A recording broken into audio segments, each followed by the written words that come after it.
Assalamualaikum warahmatullahi wabarakatuh. Jangan lupa tonton terus Hi Guys Official, subscribe, like, share, and comment. Berkah selalu. Assalamualaikum warahmatullahi wabarakatuh. Assalamualaikum warahmatullahi wabarakatuh. Saya berada di asrama Ma'had Az-Zahra, 4 lantai 36 kamar. Ada tak ada kita, asrama ini tetap jadi, anak-anak tetap menghafal Quran di sini, tetap jadi orang, tetap menjadikan amal jariah mengalir. Kita hanya sekedar menumpang tuah, mengambil berkah. Mari kita selesaikan bangunan ini melalui transfer ke BSI nomor rekening 76777772227 atas nama Pendidikan Hajah Rohana, almarhumah mak saya. Nomor admin jangan lupa kontak ke nomor 0811 6650 026. Berkah selalu. Assalamualaikum warahmatullahi wabarakatuh. Hi Guys Official, mantap. Ahlan wa sahlan kepada guru kita yang mulia, Profesor Dr. Haji Abdul Somad LCMA, yang telah menyempatkan waktunya untuk memberikan orasi ilmiah kepada kita bersama, khususnya kepada para wisudawan. Dan ini merupakan sesuatu yang sangat istimewa bagi kita, bagi kampus kita di HI Al-Muslim Aceh, untuk mempersingkat waktu dan tempat kepada guru kami Profesor Dr. Haji Abdul Somad LCMA, kami persilakan. Nabi Muhammad.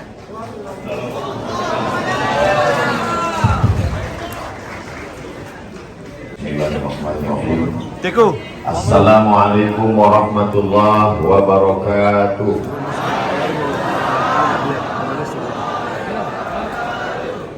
Alhamdulillah wassalatu wassalamu ala Rasulillah Sayyidina wa Maulana Muhammad ibn Abdullah wa ala alihi wa sahbihi wa man tabi'ahu wa mawala.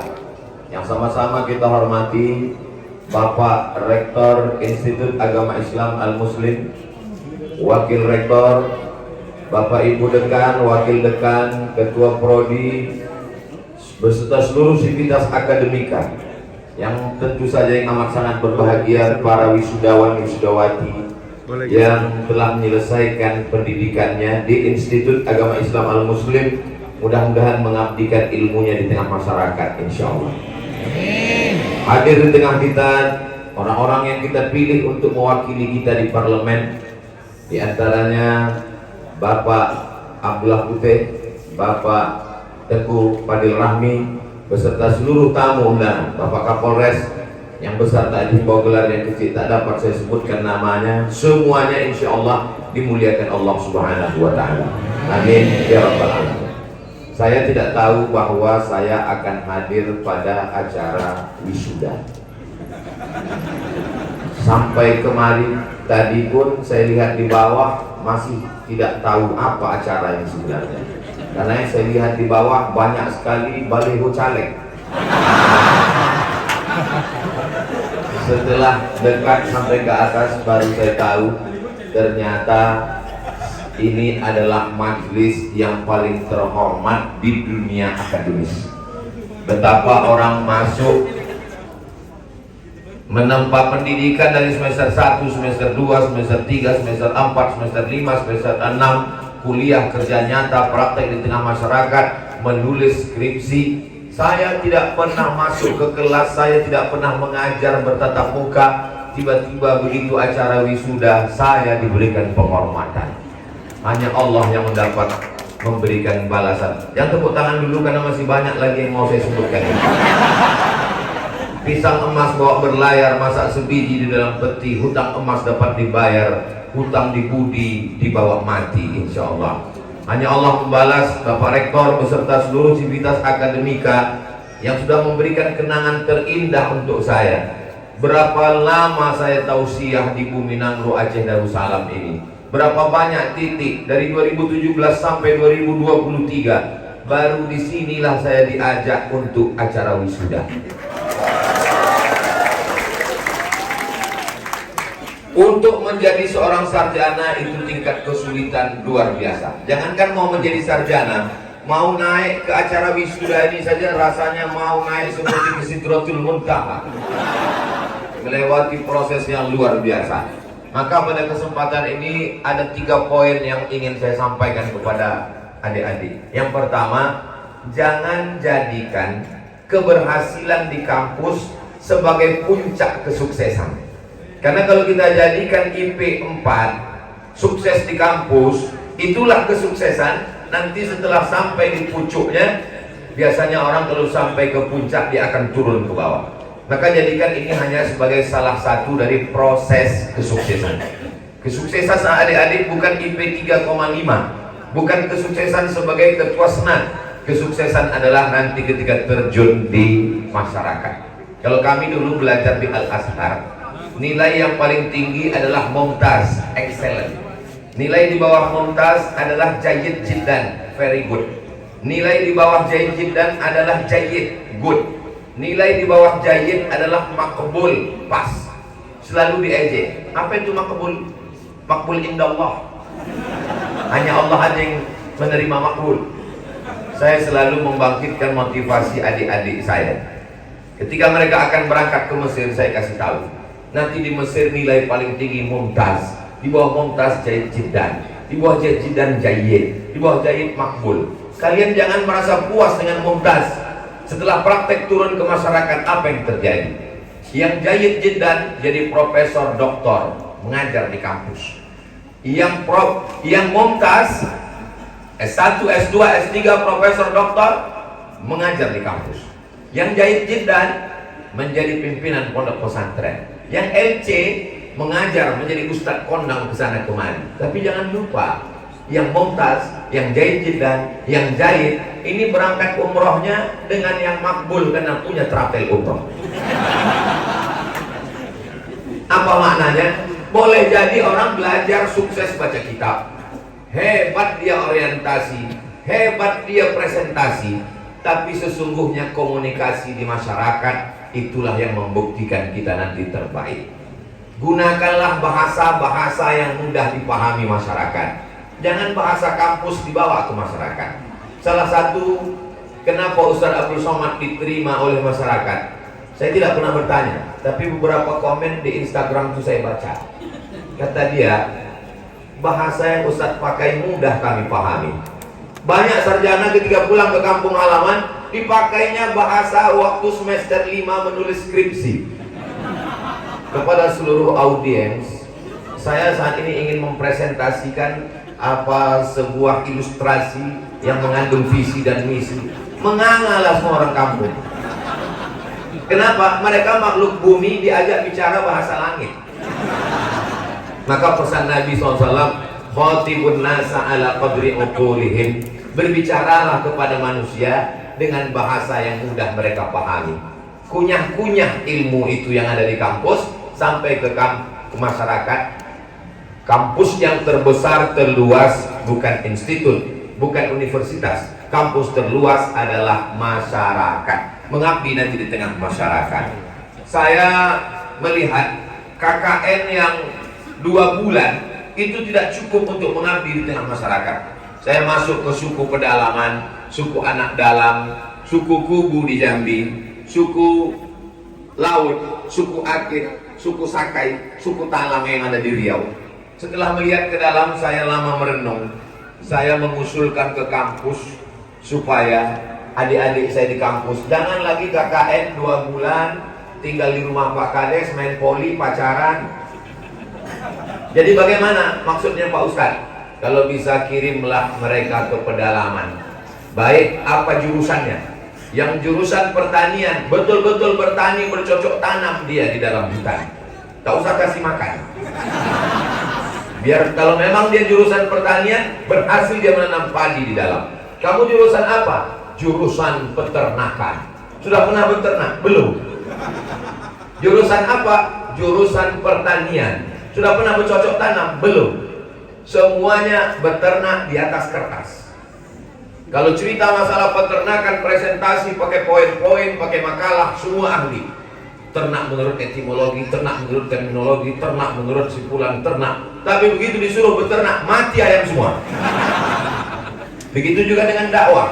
dakwah lughatan wastilahan, dakwah menurut imam ibu fulan, dakwah menurut ini, tapi tidak pernah berdakwah sama sekali. Begitu juga dengan ahli politik. Sekolah di mana? Fakultas Sosial Ilmu Politik. Pemilihan RW pun tak menang. Ada apa yang terjadi? Maka adik-adik sekalian, ilmu-ilmu yang sudah diambil ini di Institut Agama Islam Al-Muslim, nanti bumikanlah, membumi ke tengah masyarakat. Saya mau adik-adik, karena memang ini adalah Institut Agama Islam, terdiri dari berbagai jurusan yang terkait dengan agama Islam. Kita tidak lagi bisa menolak. Begitu sampai ke masyarakat, sampai hari Jumat, masyarakat ingin ada khotib yang berkhutbah, lalu kemudian ditanya, siap khutbah di tempat kami? Mohon maaf, saya jurusan Fakultas Syariah. Yang khutbah itu hanya yang dari Fakultas Dakwah. Kalau mau bertanya hukum halal haram, silakan. Tapi kalau mau khutbah Jumat, kita tidak bisa menolak. Apapun jurusan kita, maka kita terjun ke masyarakat. Tapi saya belum banyak hafal ayat Pak Ustaz. Apa boleh buat kulhu itu aja dulu. Latihan di rumah. Ini adik-adik yang ada di kampus. Pengalaman di masyarakat itu nanti tulis. Karena beda orang kampus dengan non kampus. Orang kampus terlatih punya ilmu untuk menulis. Makanya ada namanya skripsi. Naik S2 namanya tesis. Naik S3 namanya disertasi. Itu semua adalah kemampuan untuk menulis. Kenapa kita sulit untuk menulis sejarah bangsa kita? Karena kita kurang budaya menulis. Sekarang mahasiswa kalau ditanya, kamu sudah menulis? Sudah, tiap hari nulis. Nulis apa? Status. Menulislah supaya orang di masa akan datang tahu bahwa kau pernah hidup di masa lalu. Adik-adik, coba untuk menulis. Di handphone ada note, coba menulis. Termasuk hari ini, alhamdulillah pada acara wisuda kami dihadiri Ustadz Abdul Somad. Poin-poin yang dia bicarakan tadi, poin 1, poin 2, poin 3. Jangan beternak ikan di atas kertas. Poin yang kedua yang ingin saya sampaikan kepada masyarakat, walaupun tidak semuanya hadir hari ini, tapi walaupun mereka tidak datang, ini direkam. Karena saya lihat ada beberapa kamera, walaupun saya tak yakin hidup atau tidak ini kamera. Supaya nanti tolong di-share kepada seluruh masyarakat. Jangan menolak alumni Institut Agama Islam Al-Muslim. Ini sekarang orang tua kalau datang meminang anak gadisnya SH diterima, kalau datang yang SE diterima. Tapi kalau alumni Institut Agama Islam ditolak. Dia lupa menantu inilah yang akan membimbingnya sakratul maut. Menantu inilah yang akan mampu menjadi imam untuk anak cucunya. Sekali lagi saya ulang, Bapak Ibu, jangan tolak calon menantu kalian yang hebat-hebat ini. Wahai alumni, kalian sudah ku endorse. Kalau tak laku juga, bukan salah saya. Sekarang orang menyepelekan orang sekolah agama. Dianggapnya orang sekolah agama tidak makan. Saya punya sahabat. Sahabat saya ini kuliah sekolah di Jakarta. Apa kata tantenya, kata bibinya, kata makciknya? Untuk apa kau sekolah agama? Nanti mau makan apa? Lihat itu anak tante yang pertama, lihat itu anak tante yang kedua, lihat itu anak tante yang ketiga. Hari berganti, musim berubah. Apa yang terjadi sekarang? Di hari tuanya, tantenya itu tinggal di tempat keponakannya yang dulu menumpang di rumahnya, yang dulu dia ejek, dia lecehkan karena sekolah agama. Ternyata yang sekolah agama itulah yang jadi orang dan mampu menghidupi tantenya. 1, 2, 3 kenyataan hidup sudah banyak terjadi. Kawan saya kenal dengan perempuan, pulang dari Mesir, begitu sampai ke Indonesia disambut luar biasa, diberikan makan minum, diajak ke rumah, disuruh jadi imam. Inilah yang sesuai untuk imam bagi anak kamu. Begitu ditanya, kerja apa sekarang? Langsung ditolak mentah-mentah, air mata jatuh ke dalam. Ini kawan saya, bukan saya. Tapi hari ini apa yang terjadi? Setelah dia sukses, semua orang melihat. Orang tidak pernah tahu proses kesuksesan. Orang hanya tahu bagaimana dia setelah jadi orang. Begitulah proses adik-adik sekalian. Nanti adik-adik setelah dilepas toga, orang tidak pernah mau tahu proses kalian. Adakah yang tahu bagaimana proses Bapak Abdullah Putih jadi gubernur? Ada yang tahu bagaimana proses Bapak Tengku Fadil Rahmi bisa menjadi anggota DPD? Orang tidak pernah mau tahu. Orang hanya tahu Ustaz Somad kenal dengan Tengku Fadil Rahmi yang DPD. Oh, itu kakak kelas saya, kawan saya itu. Mana bukti fotonya Pak Ustaz? Karena sering dekatnya lupa pula foto. Jadi adik-adik, berkiprahlah, berbuatlah. Seorang perempuan akan menikah dengan laki-laki, lalu kemudian membawa calon pasangannya ke toko emas untuk membeli cincin berlian yang akan dijadikan mahar saat pernikahan. Begitu sampai di etalase kaca, si perempuan menunjuk cincin yang paling bagus. Ini aja ya. Begitu ditunjuk, langsung jantung si calon mempelai laki-laki berdenyut. Karena dia udah tahu nih harganya 300 juta. Ini berapa Pak? Ya di bawah 300 lah. Orang tidak pernah mau tahu proses batu berlian bisa di atas. Batu berlian di dalam sungai, di dalam pokok kayu, di dalam hutan, di dalam bukit tebing, dipukul, setelah dipukul diasah, setelah itu diukir, setelah itu diambilkan emasnya. Orang tidak pernah mau tahu emas itu berada di dalam sungai, diayak dengan kuali untuk membedakan mana yang kuning emas, mana yang kuning-kuning satu lagi. Sampai akhirnya dibakar, dipahat, diukir, dibakar, dipahat, dibentuk, cantilah cincin. Untuk menjadi cincin saja prosesnya luar biasa. Tapi kalau sudah jadi cincin yang bagus, semua akan berkata, itu cincin siapa? Cincin saya. Wow, amazing. Jadi adik-adik sekalian, kalau nanti dalam proses menuju kesuksesan di masyarakat, banyak caci maki, banyak sumpah serapah, banyak kata-kata yang tidak menyenangkan, jangan anggap Ustadz Somad pulang dari Mesir disambut dengan tola al-badru alaina, disambut dengan karpet merah dan bunga-bunga. Tidak. Saya pulang dari Mesir tak ada sambutan apa-apa. Undangan ceramah pertama dikasih orang jadwal, habis jalan aspal, masuk jalan gang, habis jalan gang semen, masuk jalan tanah, habis jalan tanah adalah musola lampu 5 watt. Dari situlah saya disuruh ceramah. Kenapa Ustaz ingat? Sangat berkesan. Pergi saya tausiah, orang tak kenal siapa Abdul Somad, tak ada balehonya, tak ada namanya, tak ada channelnya, tak ada siapapun yang tahu. Takut terlambat khutbah hari Jumat, jam 12 saya sudah duduk di depan mimbar. 12.30 waktu sudah masuk, apa kata pengurus masjid? Khotib kita hari ini Ustadz Abdul Somad. Nampaknya dia belum datang juga, maka saya jadi khotib. Padahal saya dari tadi duduk di situ menunggu. Pergi saya tausiah, hujan-hujan, datang panitia itu membawa payung, diketuknya pintu kaca, ditanya, Pak, Ustadznya mana? Tak mungkin saya bilang, akulah dia. Kakak saya alumni Sudan menelpon, Mat, ya bang, bisa kau gantikan aku ceramah malam ini? Anakku baru lahir. Insya Allah bang bisa. Kemana ku tunggu? Kau tunggu di kantor sana, nanti ada yang menjemput. Ya, tak lama sore-sore bulan puasa datanglah mobil menjemput. Saya pun masuk ke dalam, langsung dipanggil. Siapa ustadz yang menggantikan, silakan keluar. Kau siapa? Saya menggantikan abang saya. Tak bisa main gitu. Telepon dulu masjid. Assalamualaikum pengurus masjid. Waalaikumsalam. Ini ada calon pengganti, bukan dari kita. Diterima atau tidak? Kata orang masjid, kami yang menerimanya. Malu mereka. Akhirnya dia bilang, nanti kalau ini orang mengajarkan aliran sesat, jangan salahkan kami. Orang sesoleh ini dibilang. Saya ceritakan ini ke kalian supaya apa? Jangan kalian sangka pulang bertabur bunga. Yang bertabur bunga itu kalian. Tengoklah bunga-bunga yang luar biasa. Bukan cuma bunga, tisu pun datang. Poin yang ketiga yang ingin saya sampaikan adalah berdakwah itu kewajiban, viral itu takdir.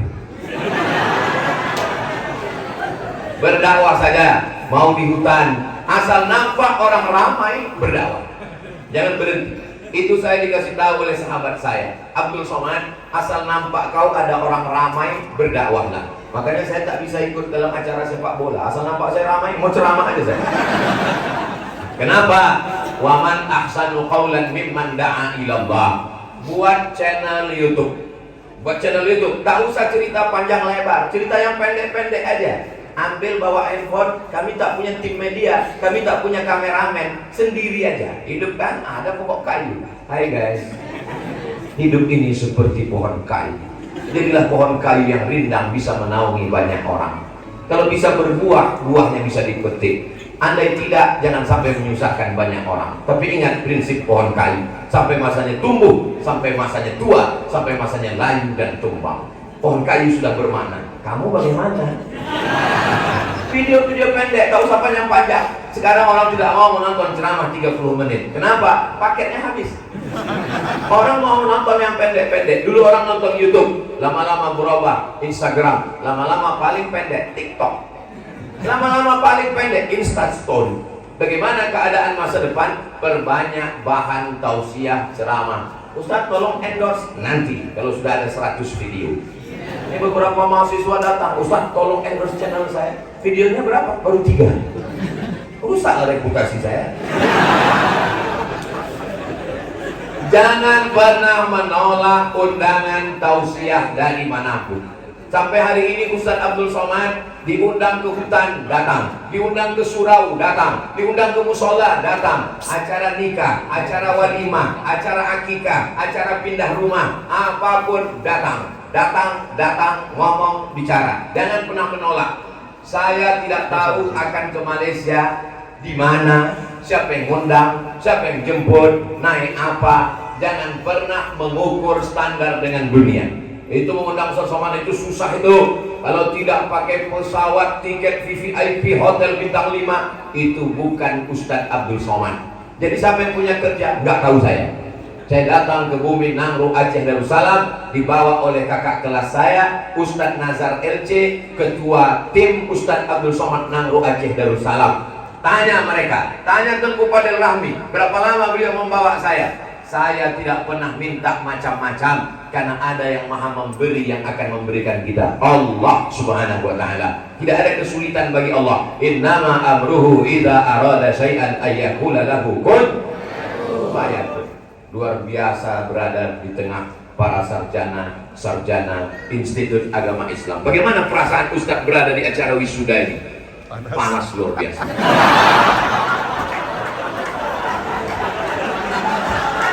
Itulah 3 poin yang dapat saya sampaikan pada kesempatan yang baik dan mulia ini. Akhirnya saya ucapkan tahniah, saya ucapkan selamat dan sukses untuk seluruh wisudawan wisudawati alumni Institut Agama Islam Al-Muslim Biren. Mudah-mudahan ilmunya bermanfaat untuk umat dan bangsa. Sukses dunia akhirat. Wassalamualaikum warahmatullahi wabarakatuh.